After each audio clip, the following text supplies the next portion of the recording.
Join us every weeknight at 9 p.m. Central Standard Time, 10 p.m. Eastern. The Intrepid radio program, a Scotty Roberts Productions broadcast.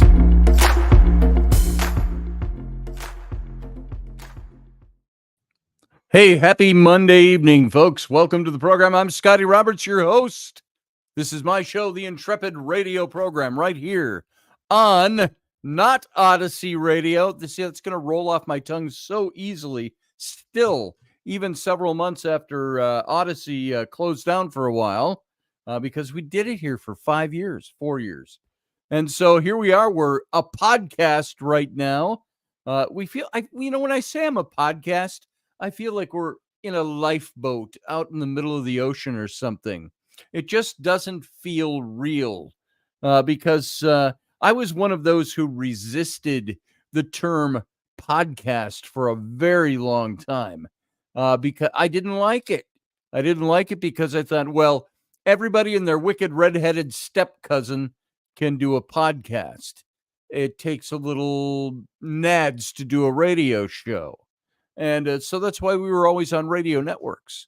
And so there was a bit of a status symbol to it, you might say. And it was the same with publishing. When we started publishing the magazine, Intrepid Mag, back in 2011, very few people were doing what I was doing, stepping out and doing an independent magazine, and we were doing it with a PDF version of the mag laid out. It looked exactly like the print magazine, which I've got here somewhere. If you guys hadn't seen it at the time, this was it. Yeah, right here. This was Intrepid magazine that we started publishing in 2011. And I thought it was a pretty brilliant looking magazine. We had great articles. This issue is from 2012. This was with when we did the Paradigm Symposium. But it was the same thing with that people, it seemed everybody doing something, wanted to do something like everybody else, and they didn't want to go to all the work to try to actually publish something or actually broadcast something or actually produce a radio show. So that's why it took me a long time to want to take on the term podcast when it finally became a little more acceptable. So we are a podcast right now. All that blah, blah, blah, just to say, yes, we are a podcast right now, but we will soon again be a radio show and podcast. When we started doing the podcasting, we started doing the video simulcast of the show. And even that is something that it's different than what we used to do. When we were just audio, it was so easy. Like today, I'm coming in my paint shirt, my painting, illustrating. I've got stuff all over it, and I just didn't feel like changing. You got to worry about that now with radio. So, hey, field guy over in the chat room. Hey, Randall Flagg. And everyone else who's not in the chat room right now. I see a ton of you out there. So come on in. Join. Elderberry, good to see you, brother. And let's see. I am going to get our brand up so we can take this off, and let's do the full regalia tonight, shall we? Let's put up our proscenium arch. Boom, there it is. What I like to call it. It's in reverse for an arch, but there you go. So we are now an official looking radio show podcast. And so if you're listening in other channels, such as my Facebook channels or over on YouTube, YouTube. No, YouTube is where we are with the podcast. X or Instagram, some of those, you can, Patreon, you can see the broadcast over there and you can leave comments, but it's not a live chat room. If you leave a comment in any of those venues, it's not going to show up in the main chat room, which you're going to find over here on the YouTube channel. So it's just youtube.com/Scotty Roberts. And then scroll down to tonight's show, which should be near the top. And join the chat room here. This is the best place to conduct chat and get interactive chat. And I can see if you're in Facebook, it'll show that you're in Facebook. And I can tell you, hey, there's a lot. I can see it, but not everybody in the chat room can see it. So that's just the way it works. Facebook is as Facebook does. So there we are. So once again, welcome. How is it is Monday, right? Yeah, yesterday was Sunday. Wow. My days are just melting together. And as you can see, my regular audience, the eyes are starting to get better.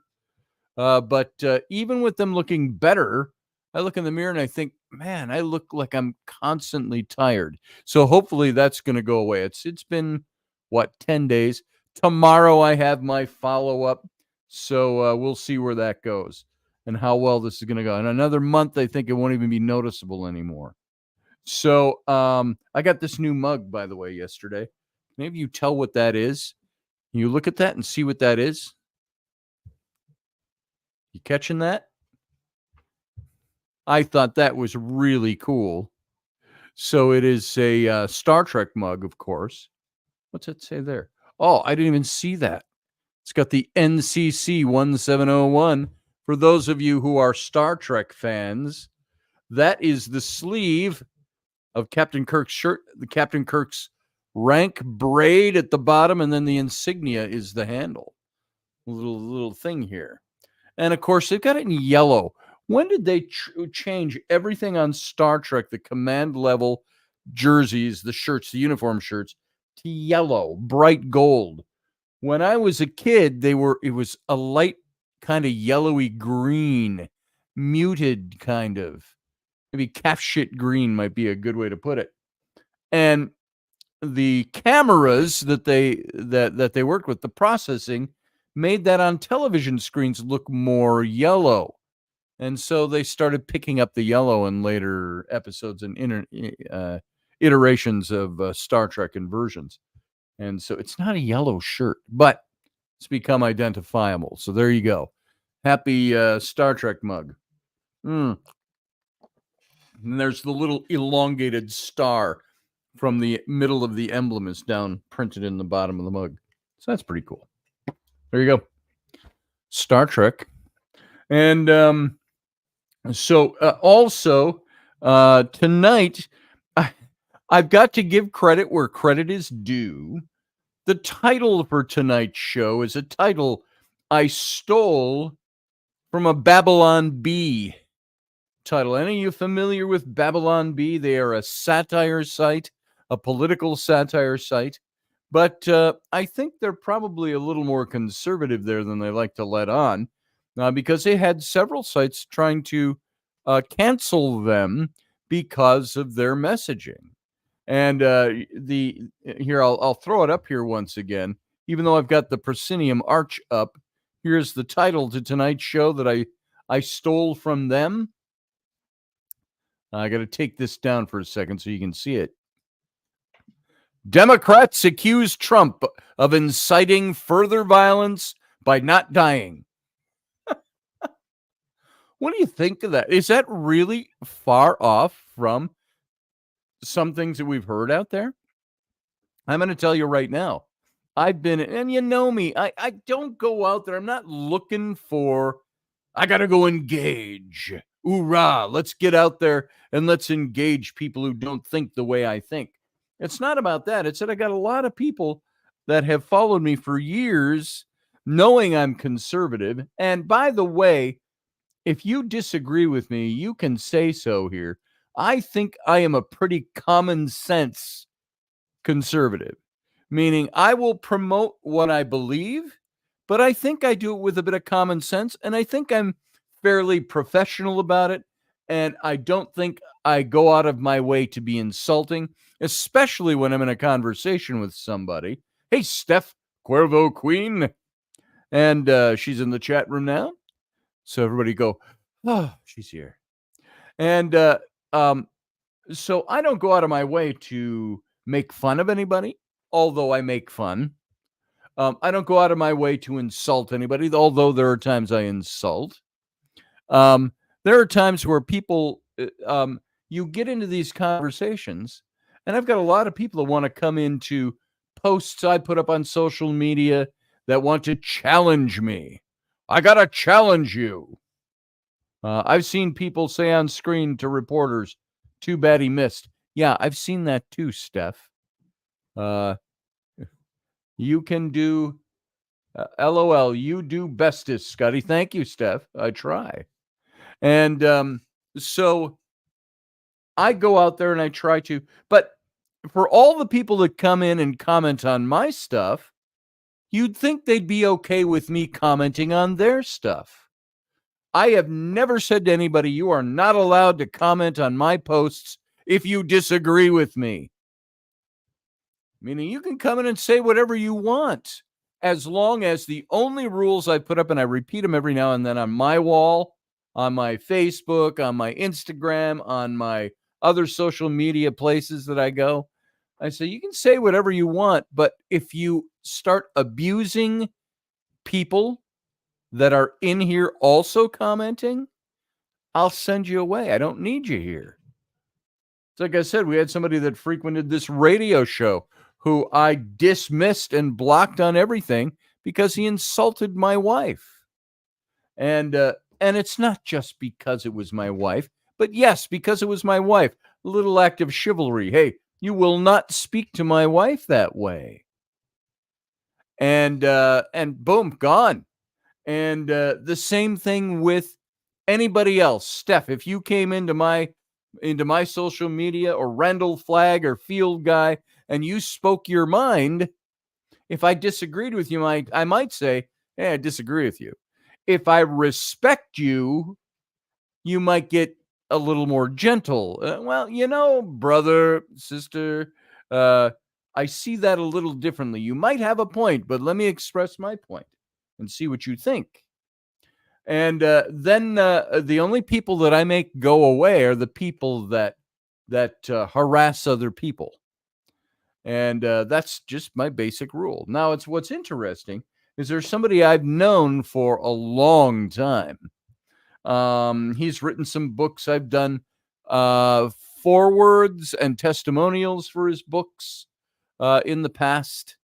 And I've known him, and he's a psychic out of Canada, and he does criminal psychic investigation. He's one of those that the cops would call to help them solve cases, and he's really very good at what he does. But he's also very much I would call him a progressive liberal.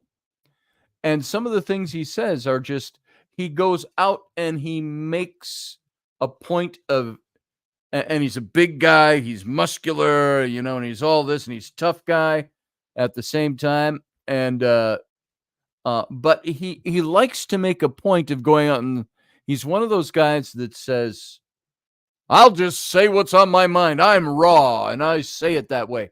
Only he's not. What he is he's somebody who tries to be tough and raw, but doesn't have facts in hand. But he will come into a lot of my posts and try to, if you've followed any of my posts, you've seen him. And he'll come in and try to take me to task. And I'll debate him a little bit. And so yesterday he put up something.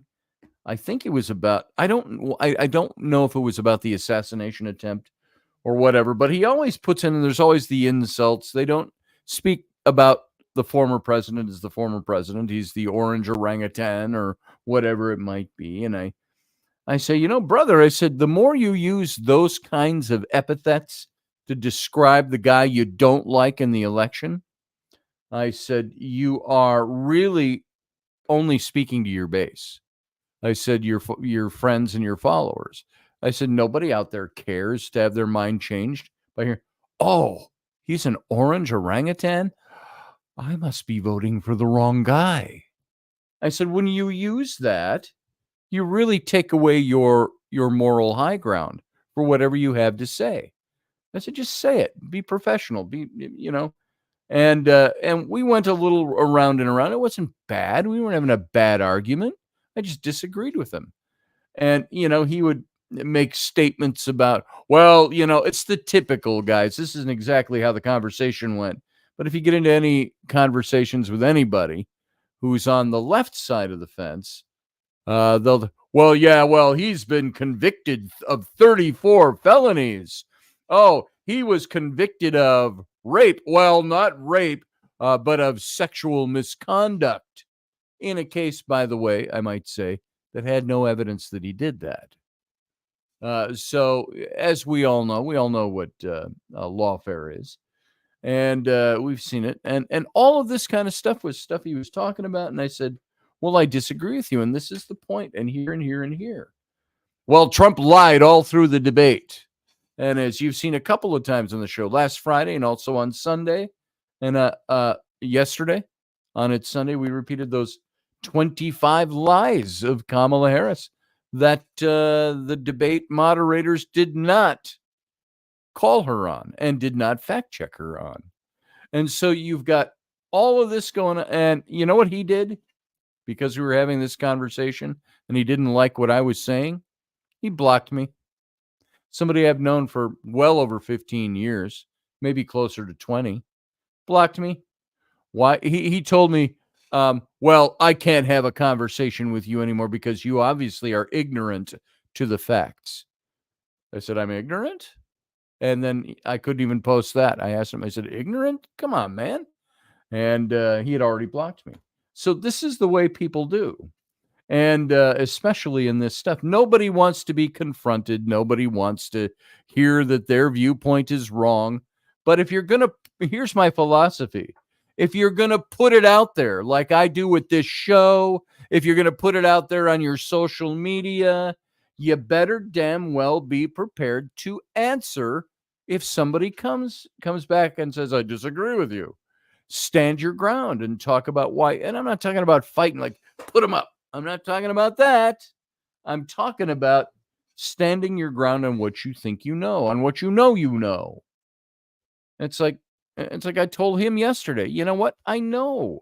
I know these things. I've looked at them, and I told him. I said, Robbie, I've been doing this for 4 decades, 40 years plus. As young as I am, I've been looking at this stuff and observing it and trying to parse it down and understand it. You're telling me I'm ignorant of facts? I'm not ignorant of facts. And, you don't want to come across defensive that way either. So I try to find a fun way around it. I'll say, you think I'm ignorant of the facts? Well, what about this? What about this? What about this? Have you considered these? Have you looked into this any deeper than your particular point of view wants to look? I said, have you ever considered that Trump isn't lying about this, this, and this? Have you ever considered, and right there, I'm an ignorant slut. So, and by the way, those of you who are old enough to know, Jane, you ignorant slut, Dan Aykroyd line from Saturday Night Live. That's what that is. So let me take a sip from my command mug. In the old Star Trek series, they had to make it look like they didn't have these, of course, but they had styrofoam cups that were spray painted with a metallic gray. So they were to look space age, science fiction-y. So there you go. Let me see what some of you guys are saying over here. That sounds about right.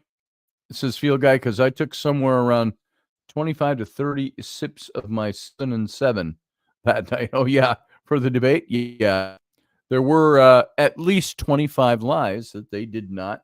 And Brian, you can go over and Fieldy, you can go look on my social media, on my Facebook, if you're interested in reading through those. I posted that this morning. So after repeating it on the show a couple of times, those of you over on the Instagram channel, I see you over there. Tomato Fields joined, and Dr. Van Workum, Dr. Van Workum. I know who you are. And Also, I think it's Janice Ananuzzi. Ananuzzi. I can't remember your name without looking at it and reading it. So those of you who joined over on Instagram, thanks for being there. If you would like to come over and join the chat room, you don't have to talk right away. But if you come on in and just see what people are seeing, that would be fun. That chat room. I don't want to give you that link. That's the link into the show. Let's see if I've got it here. If you just go, yeah, right there. It's the YouTube link. You can go to that YouTube link. You'll see the podcast version, the simulcast video version of this show, and you can join the chat room over there. At least take a look at it. See if it's something that you like. And those of you over on other channels, so welcome over there. So let me see. I want to go through some of your comments here because I want to make sure I'm not missing anything good. Randall Flagg's talking about the Saints. Let's see. I'm going back that far. We all know who that is. Who that? Hey, Fieldy. Scott Allen says, howdy, homies. Good to see you, Scott Allen. Let's see. Field Guy says, after further review, the Cowgirls still suck. Oh, there you go. All right. We're talking football, I think. And Fieldy, my team woke up. Next up, the Eagles. Well, the Vikings won yesterday, by the way. That's my team. Even though I'm in Wisconsin, not born and bred, but grew up my whole life in Minneapolis, Minnesota area. Vikings were always my team, even though I'm now a stranger in strange Packer territory over here across the river in Wisconsin. Let's see. Fieldy, you were drinking? Asked Steph on the night of the debate. I was drinking that night. My back was killing me, and I ran out of Advil at the time. Says Fieldy. Let's see. Randall, don't tell Beardy that. He's a Cowboys fan. Okay. Let's see. They have renamed the Cowgirls. Well, I'll have to tell them that every time. Every time she said Trump lied, I took a sip. Yes. So says Field Guy on debate night. So, yeah, the debate was, and everybody's like, well, she obviously won the debate. Well, I think she did, in a sense, because she presented her case. And her case was presented for her by the news outlet. So that made it look like she was the better performer that night. And whereas most everything she said about Trump was not true, most of what she said was insubstantive. If you go back and watch that or listen to any interview she's done, it's really easy to do because she's only done 2. And never a press conference. Oh, she didn't want to take questions. And that, by the way, that's not getting your message out to America. That's doing everything you can as a strategy to try to win the office. So she's less concerned about people knowing what she really stands for and more concerned, her campaign, about doing what it takes. Why should we ever do an interview? She could screw up in an interview. She could fuck up that interview and we'd lose points and so on and so on. So we're going to keep her out of the public eye. That's what they did with Joe Biden last time. And the problem with that is maybe that's a strategy to try to win the election, but what is it really? It's you not going out there to state what you really believe, who you really are, answer tough questions for fear that it might detract from you winning. So you shut up. So she's more worried about how people perceive what she's going to do than she is about expressing what she's going to do. And it's more important to win than it is to be honest about those things. That is my opinion as I see it. I saw something about the earrings. Somebody said that's been debunked. Of course, you're going to hear that all over. You know, I see these leftist websites and these discussion groups and that I'm part of, and someone, oh yeah, that's been debunked. And I said, well, who did the debunking? I said, all I need to know is who debunked it. I'm curious to know. And all they have to do from Harris's side of things is deny it. Look, we have these earrings over here. These are what she was wearing. They don't have to. I'm not saying it's true, but I'm not saying that. I'm also saying there's no way you can prove that that's what they were. So, yeah, were those a headset? I don't know. Somebody said they were. She looked over 3 times the opposite direction. While speaking, she had an earpiece on. Interesting, field guy. So I don't know for sure. There's no way to prove it. And there's nobody on that side that's going to tell you unless somebody whistle blows. So, boy, you got to think about what the apparatus is there for people not revealing what they're actually doing. You got to have people that have signed their names in blood or something in order to do that. They said they were the same ones the moderator was wearing. See, I didn't see that stuff. I'm going to have to look that up and take a look at it. Well, here, when I'm talking about the headline I had for tonight, that here, I'll put it up in there again. If you can see it. Democrats accuse Trump of inciting further violence for not dying. This is what I've seen so many people, and Steph, I think you already attested to it as well. How many people out there are upset that the second one missed? I've seen people saying that. I'm like, how can you actually say that with your name attached to who you are in public? That you're basically saying, I wish that the president would have been killed today. Oh, they missed again. It's like, what the fuck is wrong with people? Do you wish that? And what do they base that opinion on? All of you out there, what do they base that opinion on? Why do you think they're saying things like that? What is it they believe? Do you think Trump was that there have been 2 attempts on his life because do you think that violence is being incited by Kamala Harris, Joe Biden, and the rest of the gang over in the Democratic Party and on the left that are saying Trump will destroy democracy in our country? Is that inciting of violence? Is that, without asking somebody to go out and kill anybody, is that saying if he's alive and gets elected, he's going to destroy our democracy? Now, it's rhetoric, of course. Trump says Kamala Harris is stupid. Some people might say, he's trying to incite violence against her. No, he's not. He's trying to incite people to vote better. So what do you have when you have charges like that? And today, I saw more than one person today make the statement that Trump rigged this assassination attempt. Well, it's just rigged.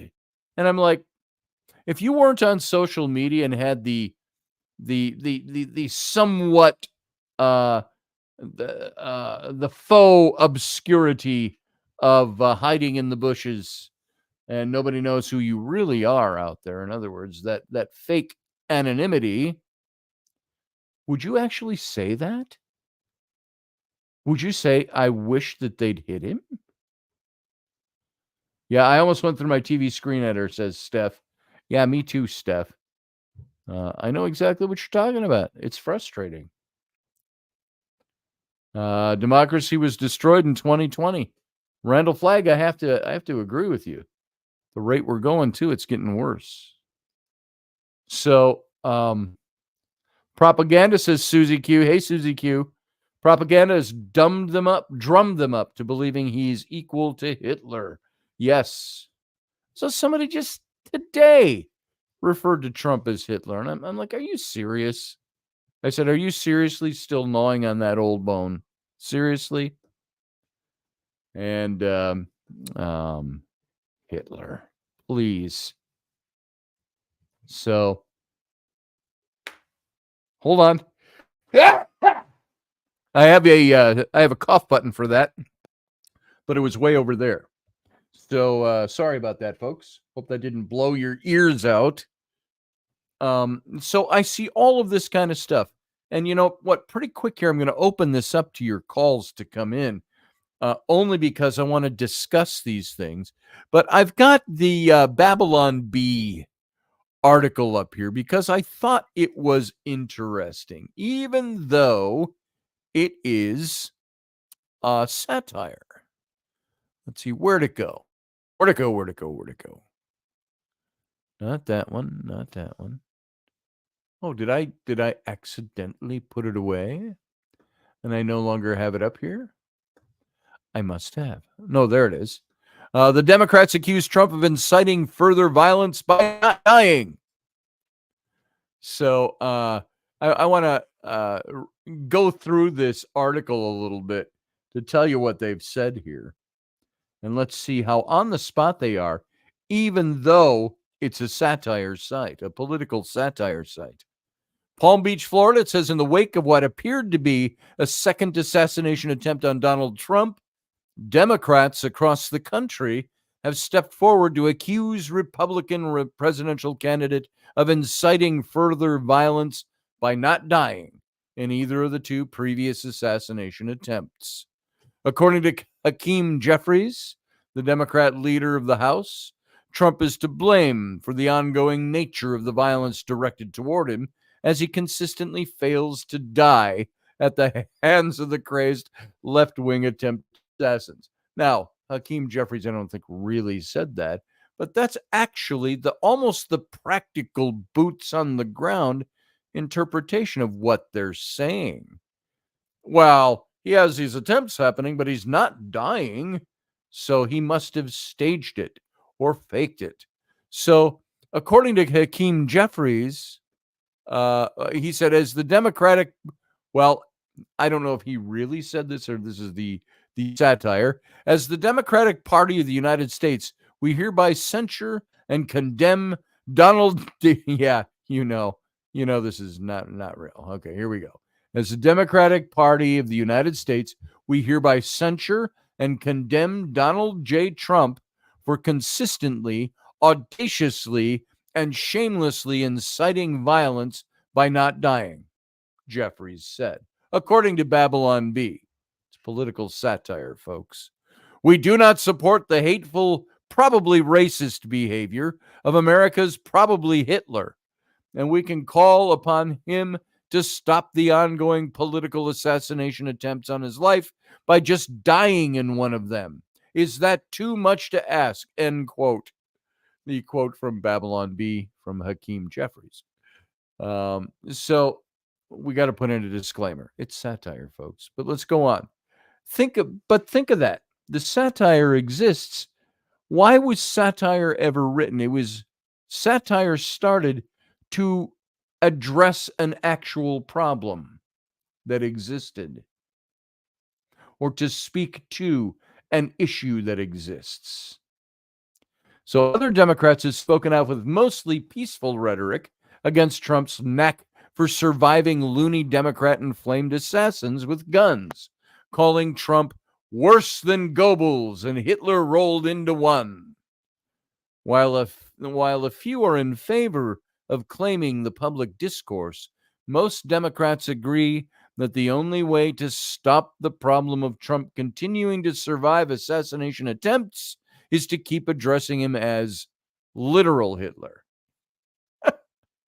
So, at publishing time, Trump had survived yet another assassination attempt, causing Democrats to accuse him of overthrowing democracy by continuing to exist. There you go, folks. There's a little Babylon Bee satire for you, but let me ask you something. How close do you think that is to being the way some of these people out there really think? I've seen it. Elderberry says prosecutors say they represent the people, while in constant contempt of the people's rights. They're liars to the 10th degree. I have to agree with you, Elderberry. How about that?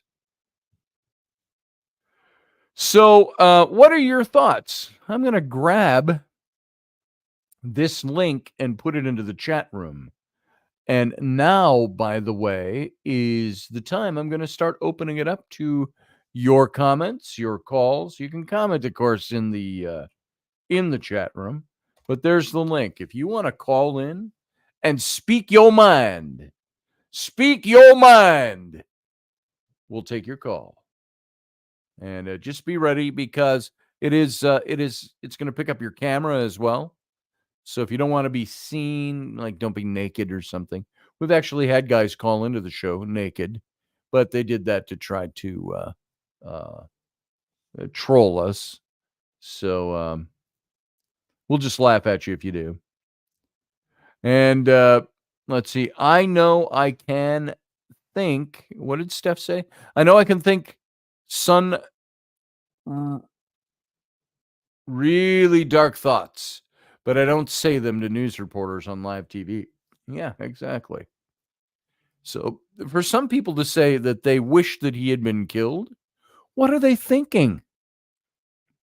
What propaganda have they swallowed? When I encounter people like that, I like to ask them, well, please tell me what Trump did to you to make you feel that way. What's he done that has affected you that badly? You know what? I never get an answer. They move on to something else or a different aspect of it. No. What did he do to you? What's affecting you? What have you found so egregious, Trump, that you believe would need to die by an assassin's bullet? Ay.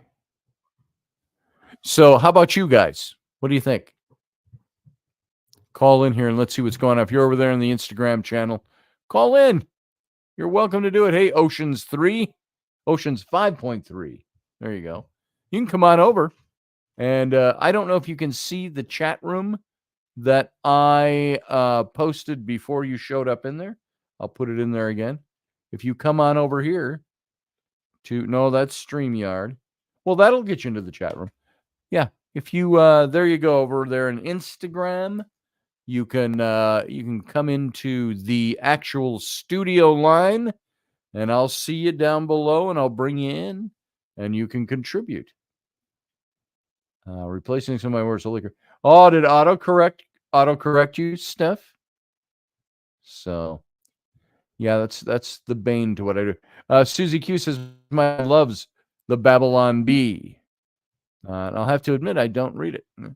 You know what? It's fun. Just you go there someday. Just go take a look at their site. They got some fun stuff on there. And you know what? They really, for being satirical, not really that far off on some of the things that they write about. How about this? Let's also take a look at what's being said in the news. Donald Trump's failed assassination attempt. Authorities give security update for the first rally in aftermath. So Trump to rally voters at Nassau Veterans Memorial Coliseum on Wednesday, day after tomorrow. Well, what's going to happen there? Do you think anybody's going to try to shoot him there? So authorities in a suburban New York county that will host President Trump's first campaign rally since he survived a second assassination attempt yesterday are delivering a security briefing as they prepare for the 2024 Republican candidate's arrival. So Nassau County Executive Bruce Blakeman and Police Commissioner Patrick Ryder sought to reassure voters of their security measures at a news briefing ahead of the event. It's sad that Trump is never going to be able to walk around without security ever again. I saw his son, Don Jr., say we're all getting really tired of this. He says it's really wearing on everybody. They're a little afraid over there, even though Donald himself seems to come across pretty much like, let's keep moving. And Trump's going to rally his supporters at the Nassau Veterans Memorial Coliseum on Wednesday, just days after the U.S. Secret Service you hear that? It's the stupid dogs upstairs. We've got a foster dog that we're watching that we had the option of keeping. To rabbit trail here for a second. Lillian, she is a Boston Terrier Pug mix, and she's as hyper as shit. And the only problem with her, we found she's nice. She's 6. She's the same age as Lucifer, and she came from an elderly couple. The wife died. The man was infirmed, and no training whatsoever. And so we've been trying to do a couple of little things with her. She is, you hold up a treat even, you go, sit, she'll just stare at you. She doesn't know what come means. She doesn't know what lay down means. She doesn't know what stop biting me means. And she's one of those, now, I've trained dogs before in my past. How do you show a dog that you're the boss? You have to turn them on their back, and you put your hand on their throat. You don't choke them. Put your hand to their throat. You put them on their back with their feet up in the air, and you show them who's boss. That's one of the rudimentary methods of showing a dog that, no, you don't get to bite me. No, I'm the boss of you, runt. And yet, she's been here almost 2 weeks. I have not yet been able to even do that with her, because you get close to the kids can pick her up. I can pick her up if you're gentle about it. But when she's in the action and she's being nasty, trying to reach in there and grab her by the collar and flip her over on her back, it's almost impossible. You're going to get bit up. So, yeah, that's what I do, Steph. I show dominance in a deep voice. And so, oh God, that reminds me of an old friend of mine. A woman friend. We were in the paranormal. You may know her, but we were sitting around with friends, and she said to me, she says, I don't know how we started this, but I asked her, I'd say her name, and I'd say, bark like a dog. And she'd go, woof. And I go, now bark like a big dog. She go, woof. So it was dumb, but that was our little bit. That was like 20 years ago. So that's Susie Q. That's what I think of with this dog. It's you got to get a collar. We've got an e-collar, or not an e-collar. We got a prong collar. I used to train giant schnauzers back when I had the ranch, big Schutzen dogs. Now I didn't train Schutzen, but we trained dogs, and out at the ranch, and they would herd the kids and herd the horses and herd the sheep and stuff like that. They were great police dogs, great working dogs. But this dog has been a little shit, and it was even trying to get a collar on and off her. She was trying to bite everybody. Now the kids have got her calmed down. She's been here for a couple of weeks, and the other problem is she's 6 years old. She doesn't know to go outside. So we have to make sure we're getting her outside. We have to set up the regular intervals to get her outside with the other dog in the backyard. Do your business. Do your peeing. And again, Rainey slid in a puddle up in the hallway again today. She goes, "This has got to stop." Of course, it was her idea to bring the dog in. So prong collars can be brutal if you leave them on. They're specifically for training. And a prong collar or a choke collar, those prong collars are to get a dog's attention. And you don't leave them in the collars when you're not training them and working with them. But I think they're humane. It's a way to get a dog's attention. Dogs aren't like kids. Sorry, all you fur parents out there. Dogs are not the same as children. You may have an affection for them like you have for children. They are not the same as children. They do not think like children. They do not emote like children. Dog will come near my plate if I'm sitting on the sofa eating something and I got a plate on my lap, a sandwich. The dog comes over and wants to put her face right in it. If I put my hand up to push her away from my plate, she'll growl at me. I got to shove her on the floor so I don't get bit. And then I bark back at her. I stand up. She barks at me. I get up. And if I can't get a hold of her to show dominance, I'll show dominance in other ways. So, yeah, it depends on the dog. They're all individuals. Very true, Susie Q. Scott Allen says, like the call of the wild, the law of the club and doing. Doing, did you say? The law of the club and dang. I'm not sure if I know the quote from that book. But Steph, not to contradict you, but I'm contradicting you. I don't think they're brutal. I think they're brutal if they're misused. That's like the belt. The belt is not brutal unless you misuse it. Anyway, Fang. Oh, yes. I got that. Law of the club and Fang. I do remember that now, Scott Allen, now that you corrected that.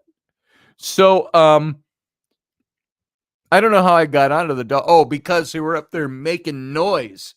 That's why. I don't know if you heard that. It was right over my head, which is the living room with the wood floors up there. So there's no padding. It's click, click, click of all the nails and fum, fum, fum, fum, fum. It's like, shut up. Jesus. So, let's see. What's this? Seen the cheapo prongs where the prong broke off and went into the dog's neck. Yeah, that can happen. I'm sure. I use a choke collar. I've used the prong collars. I used it when training my big giant schnauzers. They were fantastic, loving dogs. Never felt abused from us. Oh, you did hear her barking. Yeah, I thought you might. So, let's get back to this little article as I go through, because nobody's calling in. What's with you guys? Y'all want to speak up, but none of you ever want to call when I ask. Then I have nights where y'all call at the last minute when we're trying to sign off. Dr. Bauer. Let's see. Let me get back to my article. Is this it? Yeah. I saw this little bit of this article. The Trump assassination attempt suspect laughs and smiles during the first court appearance in Florida. What do you think of this guy? Have you heard anything about him? Ryan Wesley Ruth, Routh. He made his first appearance in federal court earlier today, and he's facing federal charges of felony possession of a firearm and possessing a gun with its serial number defaced. Is that it? Felonious possession of a firearm and possessing a gun with a serial number defaced? I guess because he never actually took a shot at President Trump. So how do you charge this guy? He looks like he was going to try to commit an assassination attempt. Did he actually? Just being there, maybe? A witness saw the Trump assassination suspect flee the bushes and took a photo of the getaway car. So, what do you think, folks? How is all of this, do you think, affecting the election, or does it at all? Yeah, Scott Allen, that's what we started talking about a little earlier. There's people saying that this was all staged this time. What do you think? Do you think it was staged? First thing I saw yesterday from this guy who's now blocked me, who comments to his heart's content on my stuff, and as soon as I do on his, he doesn't like what I say and he blocks me. But he said something about, it's funny that all the assassins are Republicans. And, you get so tired of making the same arguments to people. Crooks, who grazed Trump's ear 2 months ago. He's a registered Republican. But we all know that he's not a Republican. And he said, well, this guy who shot yesterday was going to shoot. He was a registered Republican too. I don't think he is. He's got a Biden sticker on the back of his car. Does that mean anything? And my response to that was, I don't really care what party they are. I don't care if they're Republican, Democrat, or Green Party. If somebody tried to assassinate the president, why should it matter what party he's from? Well, this guy likes to make a big thing out of, it's all partisan politics to him. So, yeah, he lives in Hawaii. Yeah, he was over in Ukraine. He volunteered to start a battalion to come and fight in Ukraine. So donated 19 times to the Democrats. There you go, Randall Flagg. So where people get their information, and that's what I was partially saying to this friend of mine. I called him a friend because we were very friendly with each other, admired each other's work and stuff like that. And but because of politics now, he had to block me, even though he said worse on my things than I've said on his, and I allow it. Because he's not being abusive to anybody. He's just being dumb. So, yeah, he's anti-Semitic. He was in the BlackRock commercial, just like Crooks was. Yeah, that's something I saw, Susie Q. There's a weird connection, huh?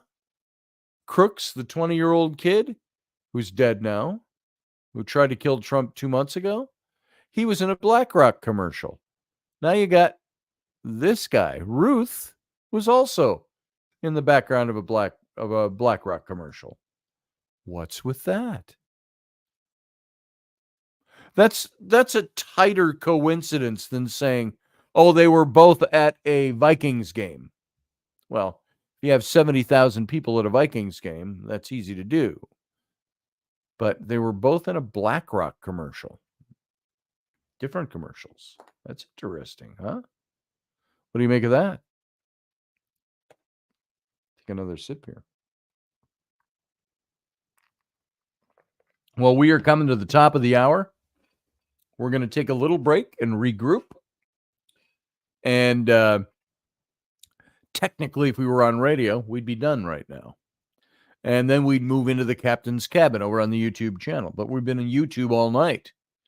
So, because we're not broadcasting on the radio station right now until it all gets up and running. It's getting a facelift. And by the way, I'm announcing this, but not announcing this. Russ, and we mentioned something about this. I've talked about there's a place that you can go see the original Star Trek series sets up in Ticonderoga, New York.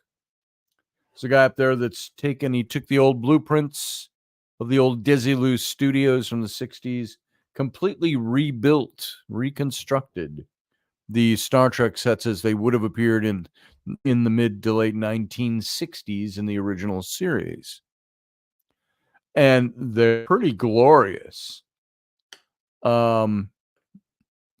Yeah, you can go see it at Star Trek Set Tour or Star Trek Tour. Let me see. Star Trek Set Tour, I think is the inside the internet there. I'm looking for the actual link for it. It's StarTrekTour.com.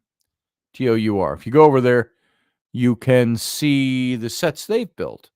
Now, what's very interesting is that there was another place that had built the sets for the show Star Trek Continues, which we've talked about on this show. Really fantastic, phenomenal, fan-based redo of Star Trek. down to the minutest detail. So well produced. Everything from the sets to the costuming, stitch Nazis, we used to call them, or all the way down to the lighting effects, certain lighting angles, the style of lighting, and so on, and music, and all of that was done to a T. And so they did a very good job with that series. Star Trek continues. Oh, Scott Allen, we were going to do that.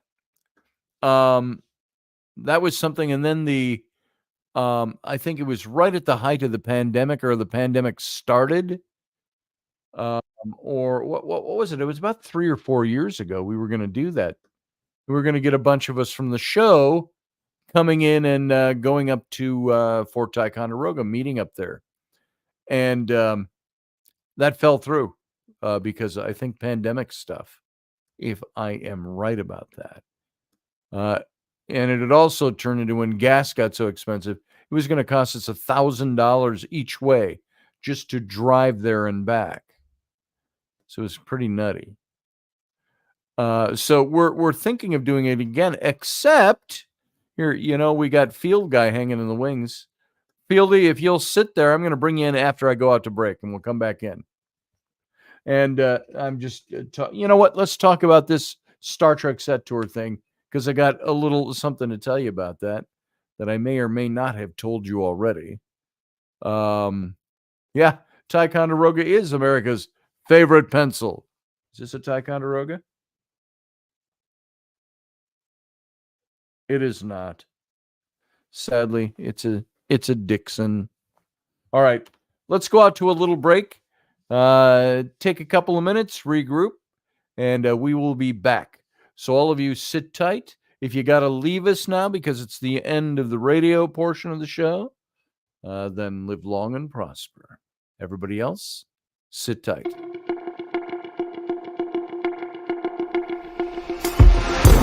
The Intrepid radio program with Scotty Roberts. Intelligent talk.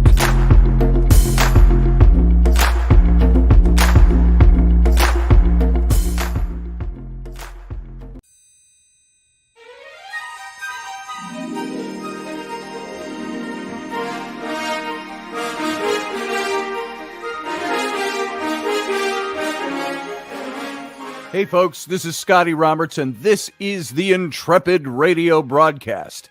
I've been broadcasting for about 20 years now, covering such topics as science, politics, the paranormal, weird science, weird world history, archaeology, and the paranormal. Everything from ghosts to cryptids to creepy things that go bump in the night. So every week I bring you 3 new episodes.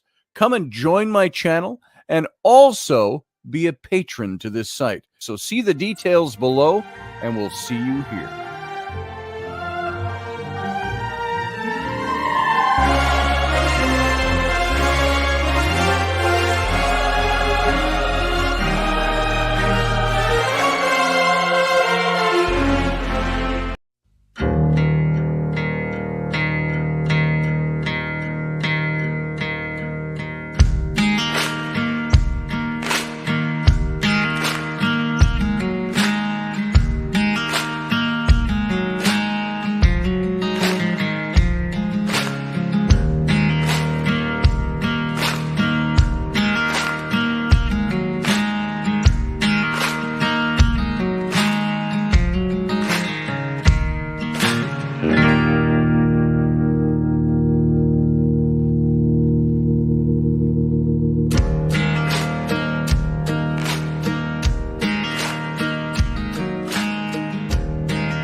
Are you looking for a really awesome and amazing graphic designer? How about an illustrator or a photographer? This is Rainey Roberts, and I wanted to tell you how you can get my designer, illustrator husband, Scotty Roberts, to work for you on your project. Do you have an awesome self-published book but no cover, or even worse, a cover that really sucks? Do you need a kick-ass logo for your company or some f***ing awesome graphic designs for your ads or website? Then get in touch with my husband for the best f***ing awesome kick-ass design and illustration. He knows his stuff, and he's been at this for more years than I've been alive. Go to ScottAllenRoberts.com. That's Scott with 2 T's, ALANROBERTS.com to take a look at his online portfolio of work, or call 651-468-8115. Now go out and kick some ass with some kick-ass graphic design. Hi, my dad. So he can take me to Disneyland.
Dave, I love you, brother. I miss you too. I miss you too, I heard. Yep, Did you guys hear that? I heard that. I miss you, Dave.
And welcome to the Captain's Cabin. Good to have you all stick around. Those of you who are still here, we'll discuss some things for a little bit. We'll see where everybody's thinking, what you're thinking, how you're thinking, et cetera, et cetera. We can talk about things totally unrelated if you'd like to.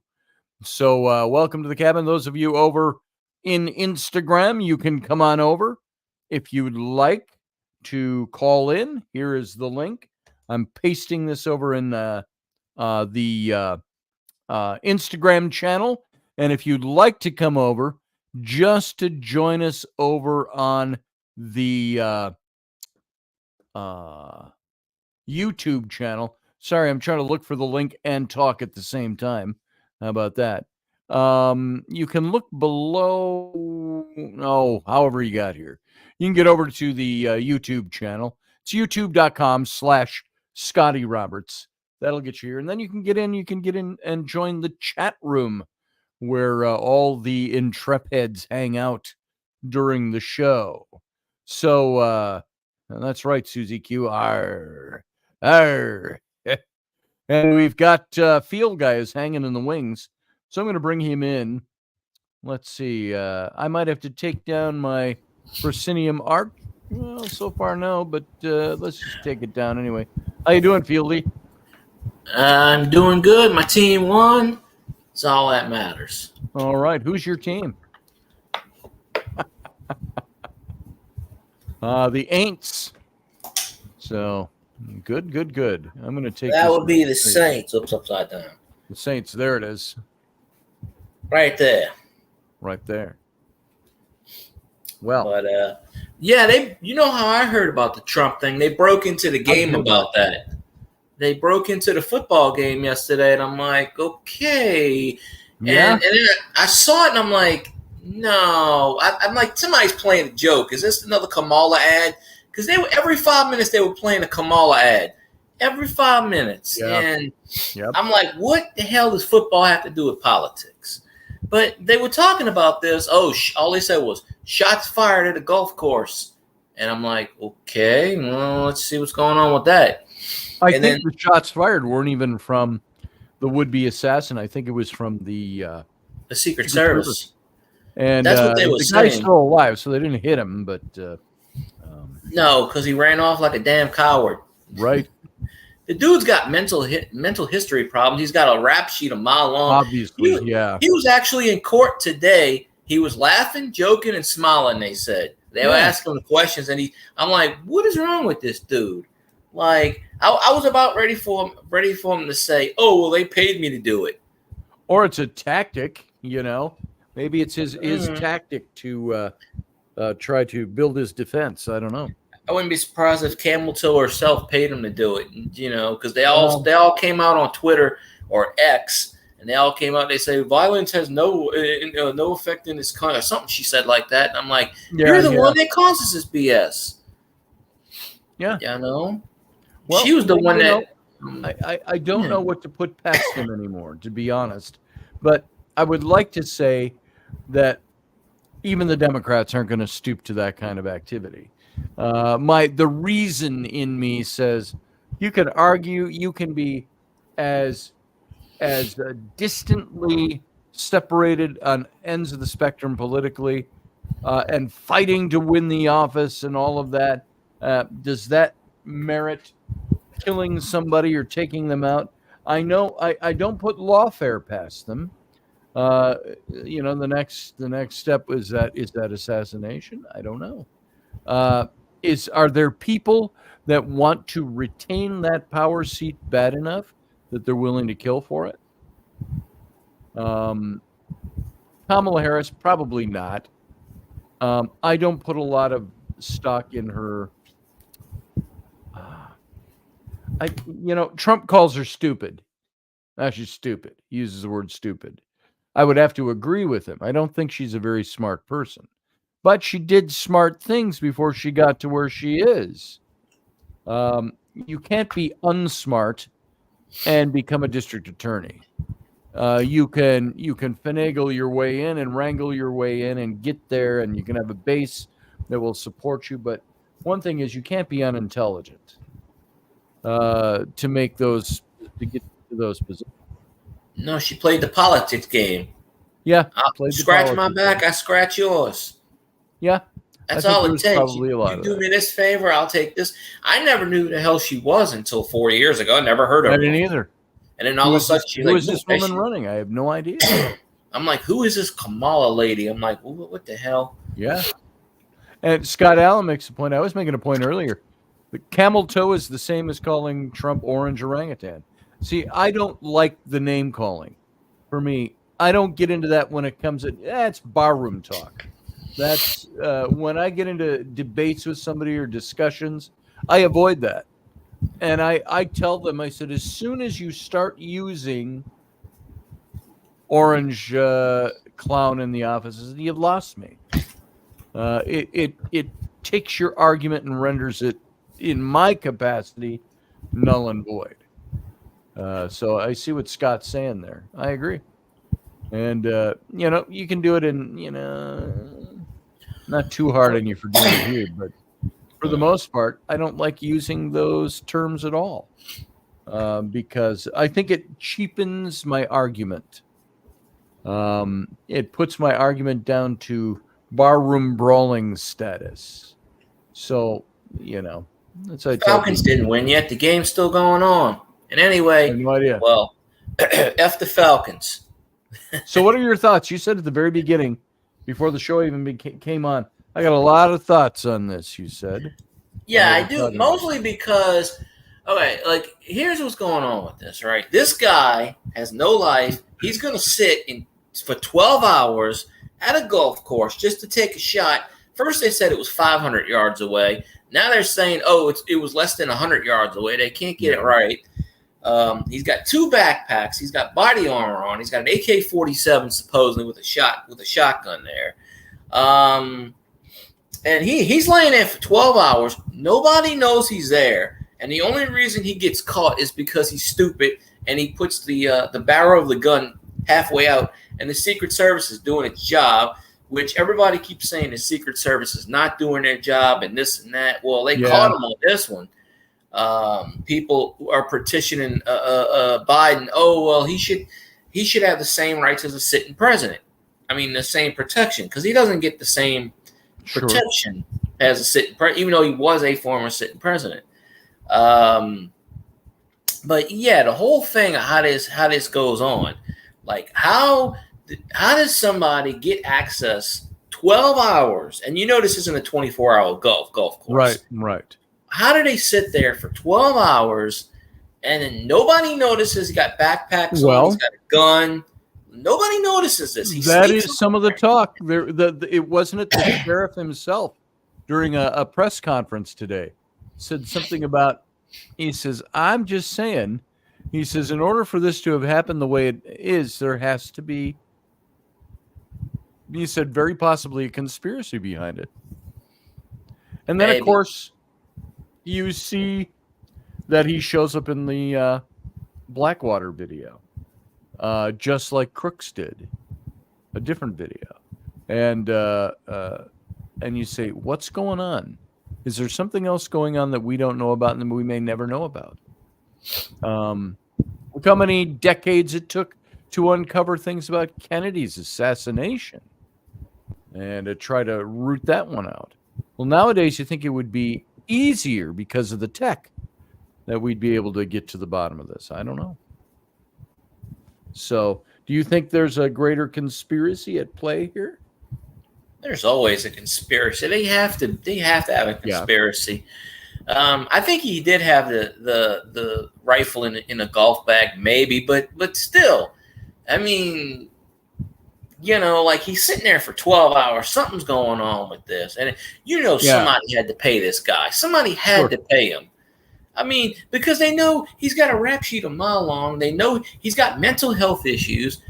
I mean, what's it to say, okay, well, that they didn't go up to him, Democrats or somebody said, look, we'll make a deal. You take the rap for us and we'll take care of your family, or we'll take care of, we got this, How do we know there's not no backdoor deal there? Yeah, you'd have to have something pretty heavy on me for me to want to participate in something like that. But, and they got to get the right personality, somebody that's not going to cave when he's pressured, when they catch him, if he doesn't die in the process.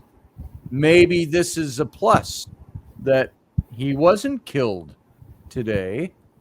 Maybe that will put him, maybe we'll have to torture him, find out what he knows. Maybe. I just want to say over in the Instagram page, and Steffens, good to see you. And Catherine Sanders, nice to see you. Chris Rufert and Ekfrieden,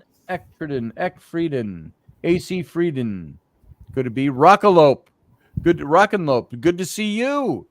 So all of you who are over there, I hope you're here for a little bit of time, that you're still sitting over there. You can come on over and join the chat room over on my YouTube channel, youtube.com/Scotty Roberts. So we got Field Guy in here with us right now. So I hide on the Twitter page sometimes. He does. He does. I'm just like, because then really only one person in there. So I go, hey, but Instagram people, come to YouTube, type in chat. Yeah, come on over. Spend $1 million. Not for me, because it's not me. Yeah. Spend the money. So, and I will say, for those of you who are newer or didn't hear this earlier, the only place you can really be seen by the other people chatting is if you're over in the YouTube chat. That's just the way it's set up. Sorry to say. You can type in Facebook or in Instagram or on X or other places, and people aren't going to see it. So the best place to come, if you want to join the chat, come on over to the YouTube channel. So, what's the great question? It says Randall Flagg, great question. What'd you ask here, Randall Flagg? Where are you? How did we know Trump would be there? Yeah, that's a good idea, especially since this guy lives out of state. Somebody leaked it. Interesting question. Somebody leaked it. Yeah, somebody leaked it. I'm not saying any Republican leaked it, but I mean, not all 100% Republicans are Republican. We got one in Louisiana, and Bill Cassidy. He's a Republican. Yeah. You know what he did? He sucked up to Trump. Trump endorsed him. He got reelected, and the first thing he did was threw Trump under the bus. He was one of the first ones on Twitter yesterday saying, "Oh, well, there's no violence." He goes, "I don't know why I have to keep saying this. Violence should not be allowed in our country. They should prosecute." He was kissing ass. They should prosecute this guy. Blah blah blah blah blah blah. And I'm like, why do these people have to go on social media right away and say this? Like Kamala Harris, I was briefed about the situation. Why in the ass are you briefed about this? Why would you care? You're the one that probably is trying to take his ass out. Why would you care? Like, seriously. Like, I don't understand it. They have to save face and do this. This is ridiculous. This is a no. Yeah, I agree. Don't trust any of them. Don't trust the Cheneys. Don't trust the Clintons. Don't trust the Bushes. Don't trust any of those people. Yeah. Because they're all probably, don't trust the Obamas. They're all sitting there. They're probably sitting there in the same table laughing and cheering. They were like, "Oh, we're just messing around. We didn't mean to do that." I wouldn't trust any of those people. They're evil, demonic bastards. And I don't. I've gotten to the place where it's like, who do you trust anymore? Who do you trust to tell the truth? How do you know what information stream you're getting is an accurate information stream? You just don't anymore. Exactly. But so, for me, I used to say, like in the paranormal world, where you would have all kinds of debunkers and people trying to say this person lied and so on, or faked that or faked this.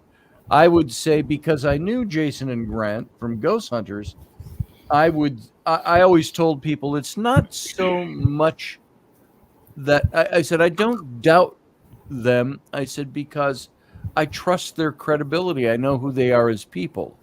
I trust them as individuals. I said, but not everybody who watches this stuff does. So you're not going to get the same take, the same gut feel off of them. And so I think that's politics should become dirtier and nastier. We've been saying that for years. That Aurora thing's up in the north. You can't see it in the south. It's up. We got a big full moon tonight. At least I think it's full. I had to go. They had a full moon at 2 nights ago. I know this because I got out of work and it was up there, and I went, "Oh, that's why everybody's batshit crazy tonight." It's a full moon. Hey, Monica. Monica says, "Why is anyone looking so hard for trust?" I'm not sure if I know exactly what you mean by that, Monica. Why would people be looking for trust? I want facts, and I can trust facts. I can't trust opinion all the time. So I think that's for me why I want facts, because I want to be able to trust what I'm hearing. Is that what your meaning is, Monica? Is that what you're talking about? Because why is anyone looking so hard for trust? So maybe tell us a little bit more about what your meaning is, what your take is on that. What do you think? Why do you think people are looking for trust? I wasn't looking for it because I can't find it. Yeah, it's a little hard. There are some people that I will trust, and I'm sorry, but I make no apologies. I trust what comes out of Donald Trump. Is he always accurate? Does he fall to hyperbole many times? Does he? I don't think he out and out lies. I think he's a true believer about what he says. I think you sometimes, like with anybody, you got to check what they're saying just to make sure. But yeah, well, with him, yes, they check we will not be everything. Precise facts. I see what you're saying, Monica. I agree with you. You could say the water's blue, and they go, actually, the water's clear. Blue's just an illusion. Yeah, blue is the reflection of the sky. Or the color the sky of is blue. Actually, the sky is clear. It appears blue. Yeah, I'm like, they had to fact check him on every damn thing. Now, I get it. He's not 100% right. No one's perfect. I get this. The only thing I don't really like about Trump is he'll say stuff, and then he'll say more stuff, and then kind of back into it, and then kind of sometimes he'll get himself in that catch-22 mode, and he kind of sets them up to say that. Right. You know, like he'll say, and that's the one thing, you know, he'll talk about this, but, you know, he's not a politician per se, but politicians, you'll ask them a question, and they'll go on a 37-minute filibuster about something totally unrelated that has nothing to do with the question. I agree with you, Randall Flagg. Cheney isn't Republican. And you know what? I just have to put this disclaimer in there. I'm not Republican either. Because I support the Republican candidate and believe that the Republican candidate is bringing the best stuff to the table that we need for this country, doesn't mean I'm Republican. I'm voting Republican this time around. I'm an independent. I'm about as independent as they come. I loved Tulsi Gabbard before she left the Democrat Party. So, by way of example. So I would love to see her run for president again. I think she would kick some serious ass. But yeah, Cheney, I forgot who Cheney was the moment Bush left office. So he ain't even still. Is he still alive? I thought he did. I thought he died. Yeah, Cheney's still alive. At least you're not a Saints fan, Scotty. Skull, smashing the like button. That's right. Skull, Vikings. Go Vikings. Elvis knows who I don't the do a true lot of team football talk anymore. You know, I dropped out of enjoying NFL football a very long time ago. I hate to sound so cliche. It became too commercial for me. It was not anything I really enjoyed anymore. Sometimes it's fun watching. I'll catch myself stopping on a game and watching. But I couldn't even tell you who's the Viking players are anymore. I know two of them. I was old when I first got interested in football. Fran Tarkenton was the quarterback for the Vikings back in the mid-1970s. The first time or the second time? First time. So because they got fed up with him, and then they traded him to the Giants for 3 years, and then Bud Grant said, "Why don't you come on back?" Love Bud Grant. We're 2-0 also, Elvis. Yeah, Bud Grant just passed away. I think last year? I think maybe. Oh, this year? Recently, within the last year, I think. Bud Grant. Yeah, he just died. Yeah, just this last year, I think it was. Mm-hmm. Sports are smoke and mirrors, says Scott Allen. They live type distraction from important life stuff. That's gladiatorial games without the blood. So, yeah. Elvis said Tarkenton could start today and make the playoffs. Yeah. Tarkenton voted for Trump the last time. He was he probably will again. I believe it. So. Hey, has anybody seen the movie Reagan yet with Dennis Quaid playing Ronald Reagan? I hear that is really well done. I want to go see that. I want to take Rainey to see that. It's new movie? Brand new movie. Just Oh, came I out hadn't heard of it. in the last couple of But weeks. I like Dennis Quaid, so Dennis Quaid is he's a good great, actor. and he plays Reagan, and apparently does a really good job. Mr. Gorbachev, tear down this wall. Mr. Gorbachev, well, Yeah, I can't So- do the Johnny Carson impersonation. No, I can't do Reagan good, but yeah. Mm. So yeah, that's in the theaters. I want to see it before it's not in the theaters anymore, because, and it all depends on how well it does, whether or not it's going to stick around. Well, there's this thing. My brother used to pull it up all the time. He would watch the movies while they were still in the theaters without actually going to the theater. People would record it, and they'd put it on the site, and he'd watch it. Nice. But of course, with that, you got to hear people talking in the background and stuff. Yeah. Now I like playing football, but pardon me, it's my eyes, and I get it. You know how you get just little itches in your eyes? I can't do the thing. I'm not supposed to rub them or anything. Something been wrong with my eye the last week or so. I'll wake up and I'll get this sharp pain like right here over my eyeball, and it'll last about an hour, and it goes away. It's a tumor. Maybe. Could be. Listening to Elvis's nonsense about the Vikings all these years and getting tumors.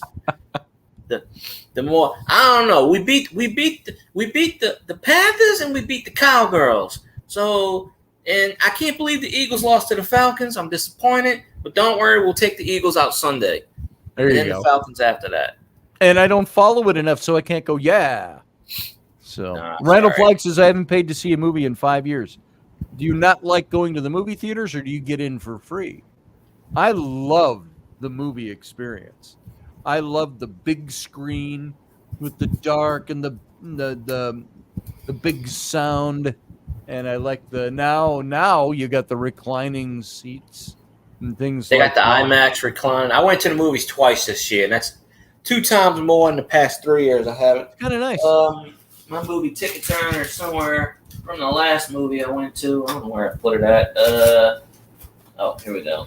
So you sit in the ones in the theater close to us, big Cineplex, and it's nice because you can sit down, you put down your drink and your popcorn, you hit the little button, and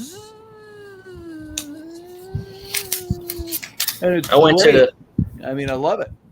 I went to the movie with my dad a couple of months ago to see the Godzilla and Kong movie, and he fell asleep 3 times during the movie. I had to nudge him. I'm like, wake up. Well, that's because we're old.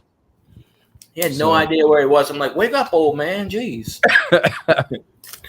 But there's my ticket for when I seen Ghostbusters. There you go. What is it? Ghostbusters. Ghostbusters. I saw Ghostbusters, and a few months ago I saw the Godzilla versus Kong, only because my dad wanted to see it. I was going to see Beetlejuice. However, Michael Keaton's only on screen for 17 minutes out of the 90-something minute movie. That's one Rainy wants to go see. It's kind of it from what I've heard and seen, it dictates more to the new, because I think they want to start doing it with Jenna Ortega and stuff. Yeah, he's only on screen for 17 minutes. They said. So do I want to? Yeah. Although down here on Wednesdays they have $6 matinees. So I paid $1 million a minute. But probably so. Why did it take? Go ahead. Why did it take 38 years or 36 years to make a damn sequel? Is beyond me. I don't know. I think nobody wanted to do it, and now that's the Hollywood thing, is recycling. So why did it take so many years for Peter Jackson, who directed and produced the Lord of the Rings movies? How many years did it take? It took almost 10 years, or was it a little more than 10 years for them to do the Hobbit trilogy? Now it's interesting. When I'm painting, I listen to audiobooks. I'm not a big audiobook maven. I'm like, audiobooks, but I started listening to them because I listen to news, talk radio, or things like that. And I thought, I'm going to try this audiobook thing. And I got a special offer thing. I pay $15 a month and I get a free book every month. So basically I'm paying $15 a book for a book every month. And sometimes I get 2 points and I can get 2 books. But so I got a bunch of books stacked up for the last 6 months that I'm listening to. And one I just got, it's this Peter Jackson. Well, it's a book about Peter Jackson and the making of Middle Earth. And trying to see what it's called again. It's so small I can't read it. Hang on. I have never watched bifocals. I've never seen any of the Lord of the Rings movies. Anything you can imagine. You've never seen the Lord of the Rings movies? No, What's the matter with you? Just I don't find them in. I don't find that whole thing interesting. However, I have seen all the Harry Potter movies. The Harry Potter movies are good, but I haven't read any of the books. I'm not really a book reader. You'd have to see. You should see Lord of the Rings. You really ought to. How many did they make? It was really well done.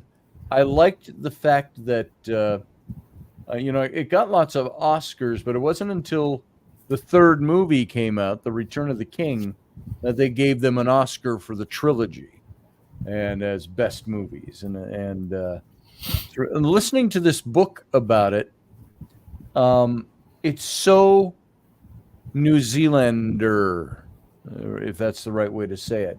There's a New Zealand flair to the whole thing. That's where he's from, of course. That's where they filmed the movies. And they got a lot of people down there that worked on the movies. It was really a New Zealand type of a thing that was funded by New Line. I know somebody from New Zealand. Comes in my chats every once in a while. Still at Tanifa. He lives in a cave. That's what I joke with him about. I said he lives in a cave. He's in New Zealand. But yeah, you'd enjoy it. I think, I would think you would. I think they were awesome movies. The only thing I know about that is when he says precious. That's it. My precious. That's all I know. The little Gollum, whatever they call him, comes. I always think of that. I always think of the movie. I just seen it too, not Goonies, but not Gremlins, but the ones that they come out the toilet. That movie they made, that science fiction movie.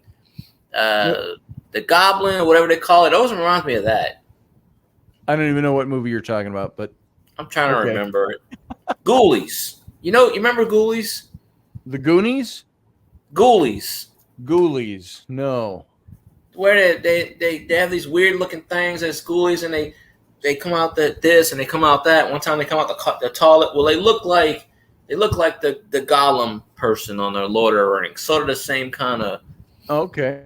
I know the technology for Gollum had not existed prior to them doing Gollum.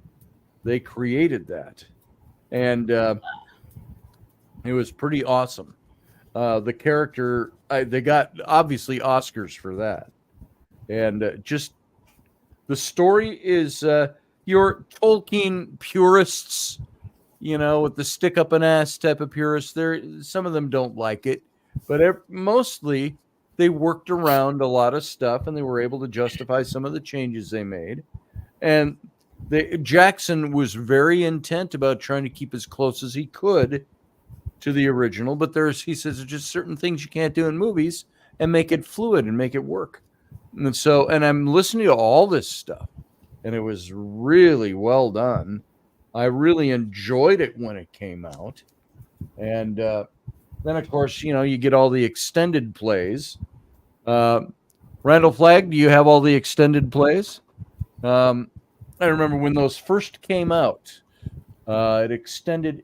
I don't know. I'm looking at an average here, maybe a half an hour per movie, and they were already 3 hours long.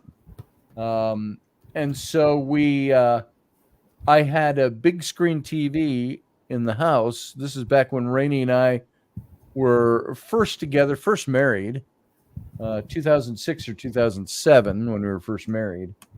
And we had one of those big box TVs, and we did a day and we invited about 10 friends over. They come for the day. We're going to make breakfast, we're going to make lunch, and then we'll have a cookout at the end. And we'll show all 3 movies, extended plays, which we did. And we just sat down in the big, we had a pub in the basement, and we sat down there and watched those movies all day and ate broke for meals and stuff like that. So it was a lot of fun. Yes, I've had them since release. This Randall Flagg. Yeah, I've had them too. Yeah, Pierce were upset about there's no Tom Bombadil. Yeah. So I didn't really have a big problem with that. But anyway, LOTR, best trilogy ever made, in my opinion. Well worth seeing. But I've been listening to that. Good book.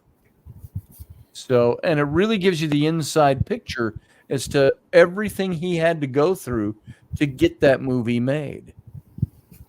And all the hands it changed, all the studio problems, all the politics behind the scenes, and how many years it took to get them to get that thing off the ground. So, and now it's a I would too, Scott Allen. franchise. I'd love to see a live action Silmarillion. Basically, it's the Bible of the Middle Earth universe. Yeah, I'd love to see that too. I have no idea what that is. It's another book by Tolkien. Oh. Yeah, Randall, that's it. Bombadil wasn't needed for the story that they were telling. So, if they would have added every single character from the book to the movie, a 3-hour movie would have turned into a 4.5, 5-hour movie. Because they would have had to explain his backstory and character. But they could have put him in, like, not the first movie. He could have appeared in the second movie or the third movie. Say, hey, how are you doing, Tom? Blah, blah, you know. Yeah, and they could have focused on him in a plot theory. I don't know the character. He could have assassinated someone in the book. I don't know. It's you know, and it's for when he's making these movies, he's trying to stay as faithful to the text of the books as possible, although with things that were obvious changes.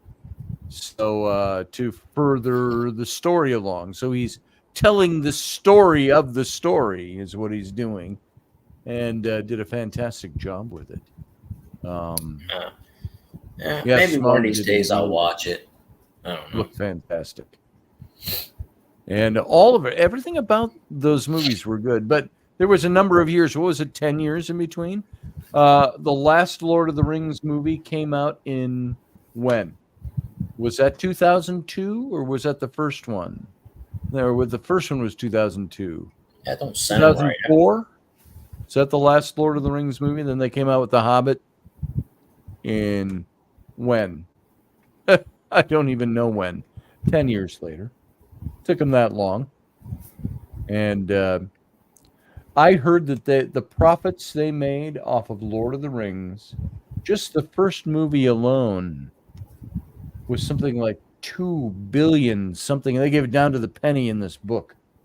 And they weren't going to fund it at first. They had a rough time getting that movie funded because it was going to be, he insisted it be done in New Zealand. And all the stuff they filmed for 3 years because they did the 3 movies back to back to back. And 01, 02, 03. That's what it says here. There it is. 1, 2, and 3. So there's 3 films. I think back to that. 2003.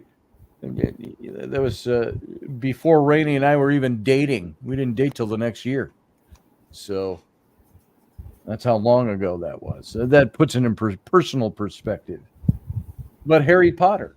I used to, for my daughters, my twins who grew up reading that book, voracious readers of the books, when those movies started. Let's see, I'm trying to think when Harry Potter came out. They just did the 20-year anniversary of Harry Potter, didn't they? Is that about the same time? About the same time as the Lord of the Rings movies. Yeah, except they made. Somebody tell me when the Harry Potter movies came out, the first one. But when I would buy the books for them, and I remember when the Deathly Havens, what's the name of the last book, the 7th book? Harry Potter and the Deadly Havens or the Deathly Havens? Oh, wasn't it Hallows? Deathly Hallows. Not Havens, Hallows. I'm thinking the Grey Havens with the Lord of the Rings. Deathly Hallows. I never read the books. I mean, my brothers got them all first edition. Well, my daughters, that book's about that thick. And when it finally arrived, my daughters were so excited. They came home from school, and I said, "Look what I got here today." And they were in bunk beds in one of the bedrooms, and they would trade off chapter after chapter reading that book. Okay, I finished my chapter, and then she'd hand it up, and they'd hand it back and forth. They read that book that way. But when the Harry Potter movies came out, I started a tradition with them. And we're going to go see the first showing, which was always, if it was opening on a Friday, which most movies do, it's Thursday night at midnight is the first showing. Friday morning, midnight. And so, I don't know, I was so strict about it back then, but I told them, we can go see the midnight show. I said, I want you to come home from school and do your homework, and then I want you to take a nap. I'll wake you up in time. I'll wake you up at 9 o'clock, something like that. And we'll get ready to go. And you still got to go to school in the morning. So nap in the afternoon, and then we'll come home and then go to bed. And it worked just fine. And we did that with every one of the movies, I think, except the last one. By the time the last one came out, they were already out of school, and they went with a bunch of friends. And I was like, I went the same night. I brought them, and we went, and I went with somebody else, and they're over in the line with their friends, and I'm like, this was our tradition. Yeah. I've never done a midnight movie. 2000 was Sorcerer's Stone. Now, I've stood in line for like a midnight release of Madden, the football game. I've done that. I used to do that every year for several years until I stopped buying it like about 6-7 years ago because I got tired of paying $70-$80 for a game that really doesn't change that much except for the players. And I mean, it's standard football, but I would go to the mall, the old mall, which is right down the street from me now. It's closed down, but I would go there like the Babbage's or GameStop, and they would have a midnight release. I would already have it reserved. And get that midnight. You stand in line. They give you the copy. That's cool. Usually I was like right in the beginning. I would get there at 11 o'clock, and they would only have like 6 people in line. I'm like, okay, but then around like 45 minutes later, they'd be around the building, the line. So. And they would keep Randall Flagg, were you saying Harry Potter was originally planned for 3 films? Harry Potter? Possibly. I call the potheads that come into my job. I go, Harry Potter? 5 or 6. Harry Potter? Yeah, Harry there's a Potter, lot. I really enjoyed when we went down to Disney World. It was 3 years ago now. This week, 3 years ago. We were all at Disney World. Time flies. We went to Universal and went to the Harry Potter world. That was pretty cool. And of course, they're expanding that down there now too. So it was pretty cool. Oh, they get unlimited funds, so yeah, they have the money for that. But those are some 2 very big pop cultural movie-related things that have happened in my kid's lifetime. The Lord of the Rings movies and the Harry Potter movies. And of course, the books with Harry Potter. Even imagine J.K. Rowling, that she shopped that around to 23 or 24 different publishers who didn't want to pick it up. Harry Potter and the... I bet they're kicking themselves in the ass. Yeah, I'll bet they are. And it's was like finally Howard Levine of Scholastic Books picked it up. He was like, hey, why not? I'll do it. Yep. She's considered to be the wealthiest woman in the world. Yeah. Now.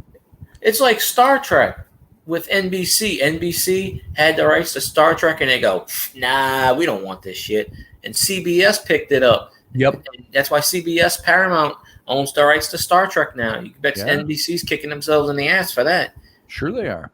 Oh, I was going to say, we ended the last hour with this, and I didn't ever get back into it, is that the sets that were those sets in Fort Ticonderoga is fantastic. Go to StarTrekTours.com. Go look them up on Instagram. You'll see more of the photos. Star Trek Tours. And the neat thing about them is that everything about them is so spot on. It's so perfect. It looks like you're walking through the old television series. Even William Shatner said that. He's going to be there in November again this year. And Dan Madsen has been there. A couple of people I know have been there. Now, there was another set of sets built, and it was for the fan production Star Trek Continues. And you can go to StarTrekContinues.com and you can see their work and how well done it was. Everything about them reproducing the old series, doing their own stories, all of that was so meticulously spot on in production that you wouldn't be able to tell the difference from the old series. It was very well done, other than, of course, the actors. And now, Paramount came out a few years ago and made it illegal for anybody to make a fan film. Even if they're not making money on it, you can't use their product. I mean, what a slap in the face to the fans. There were a lot of fans. They're just greedy. That's all. If you're not making money off of it, they should say, okay, fine. Here's a license. That's fine. I can see that. They're making money off of it. I can also see that. But they should grant them a license and say, look, you pay us X amount of dollars off of what you make, and we're good with that. That's what they should do. But they're greedy. Multi-billion. I see what you mean here, Randall Flagg, by the way. And I did hear that in this book. They go through this whole process it went through. But anyway, they had done several episodes. You can go to StarTrekContinues.com. You can watch some of their episodes. I'm telling you, folks, if you like Star Trek, if you like the original, it's really well done. It's not cheesy like some fan films you see. It's not crappy-looking uniforms, sitting on nice sets with bad lighting. It's really top-notch Hollywood production quality. They should play it on the Star Trek channel. What's that? They should play. I have the Star Trek channel on. That's on. The Next Generation's on. They had Star Trek Day was a couple of days ago, and they were playing all the Paramount stuff. The Strange New Worlds and stuff that you usually charge. They were playing all of that for free on the Pluto on the Star Trek channel. Yeah. So, but the last week they've been playing the Next Generation over and over and over. Usually they do Enterprise, or they do this or that. They just been playing TNG over and over. I've already seen this episode 4 times this week about the Exobots. Yes, I've already seen that. They just played the Relics episode where Scotty comes out of the transporter. They played that was hours ago. Good. No bloody A, B, C, order D. That's on the Star Trek Timelines game I play on Facebook. When you do Scotty, like they'll do voiceovers for a lot of the characters with the pictures, and when Scotty's picture comes up, that's what they play. No bloody A, B, C, or D. It's one of the longest ones they have because they space it out. But here is, I think you can watch these episodes right on their site. Look at this. I think I saw that once before. I believe I saw it, but then they took it down off of YouTube. Because I think it was on YouTube at one point. Now, this isn't this is from their website. I'm going to share my screen. Here is Star Trek Continues. This is their, here, I'll go back to their main page, and you can see their, there's their guy who plays Kirk. And well, he's got real hair, at least, it looks like. He does, yes. So you can see just by some of the production stills that they did a great job. Spock, you green-blooded Vulcan. You green-blooded. Yeah. And so, and they've had some big-name actors have come in and acted with them as well. That looked like Russell Johnson from Gilligan's Island there. It wasn't. That was Q, the guy who plays Q. So, John Delancey? yeah, Huh. he did one of their episodes. Oh, okay. Now, if I go in here and you look at some of their episodes, this will give you a feel for how they have, and that's all their episodes right there. And then gag reels and stuff like that. But let's see. If I took any one of their episodes, let's look at it here. Hold on. I think you can get away with 10 seconds on YouTube. Oh, this is YouTube. See, there's their sets. Oh. That's the guy playing Scotty. He is actually James Doohan, who played Scotty in the original. That's his son. Oh, yeah, I heard about that one. So you can see the production value is really well done. Captain, I'm warming your chat up for you. Okay, well, keep warming it up. I got to go do something. I'm I got to go kiss another lady. Some of this. I don't know if you can Captain's hear the log. sound on these or not.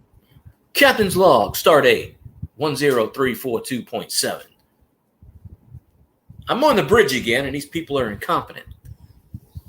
No, I don't hear anything. I can read it with caption. It's really well done, as you can see. He does look a bit like Shatner in the face. He does. He does. He's a lot. He's more muscular. He's a little more buff than Shatner was, even though Shatner was good. But Shatner will walk this up was to him his and dream. say, He said there are guys I know that they sink all their extra money into buying boats and cars and doing all this stuff. He says all my extra money went into this, and so. well, it's a love of labor. But you can see what a good job they did.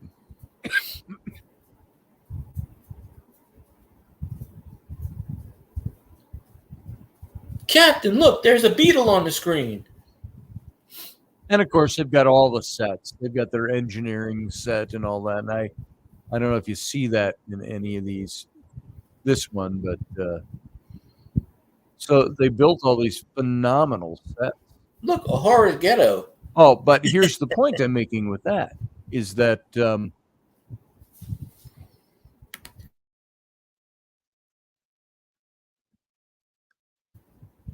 so here, I'll take that off and we'll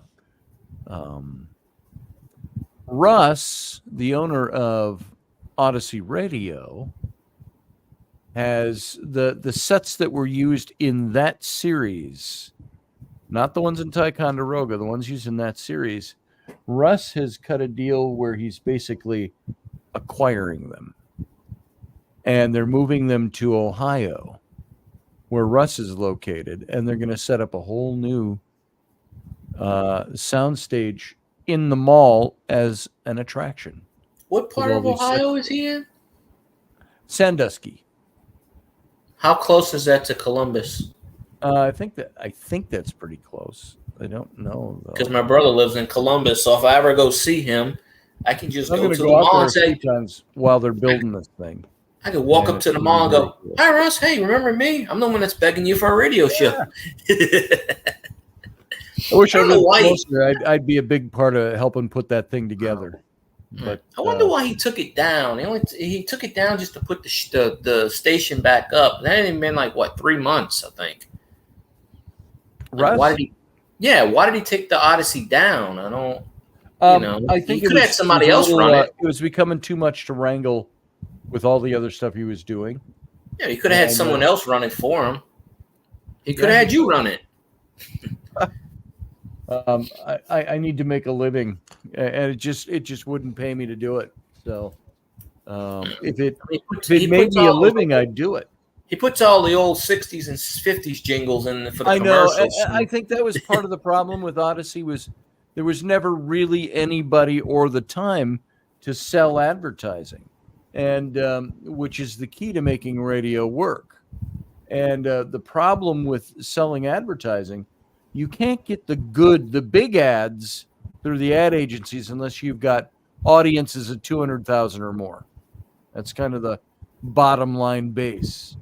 You could always make numbers. It Like shows these that are doing, like podcasters my do. show over on Odyssey. 6,000 or 7,000 a night. That was it when I was doing 5 days a week. And but that doesn't merit. And most people are going to go, I'm not going to spend money on advertising for it. So you have to make it cheap enough so that it works for them.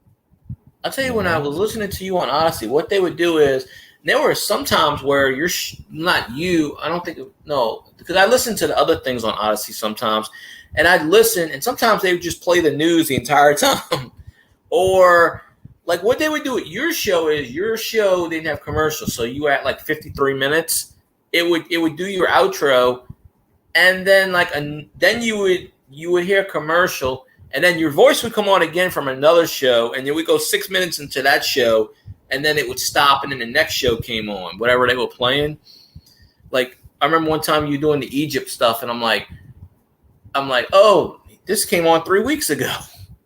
Oh yeah. And I told Russ about that one time. I said, you got to glitch into that. Like one time they had one time I was wanting to listen to one of the shows on there, and for an hour it just played the old jingles. There was no show. It was just the Alka-Seltzer. Oh. It was just the jingles. Filler. It had to be filler. If they had somebody that didn't have a show ready or couldn't do a show, they would put in filler. And that's where he always would take my shows and repeat them if I wasn't there for the night. And he'd just repeat them on air. Yeah, but I don't know why it always, it would play the original show from that night, and then previous show, it would do the first 5 or 6 minutes, and in the middle of it would just cut off. Because you could hear, hi, I'm Scotty, blah, blah. And I'm like, oh, he's doing another show? Well, oh, wait, this is a show I've already heard. I think I vaguely remember that happening. It might have been something where I submitted something the wrong way or uploaded an old show instead of the new one. Because that's what I do. I'd pre-record the show, video and audio, in the morning I was airing it, and then I would upload it.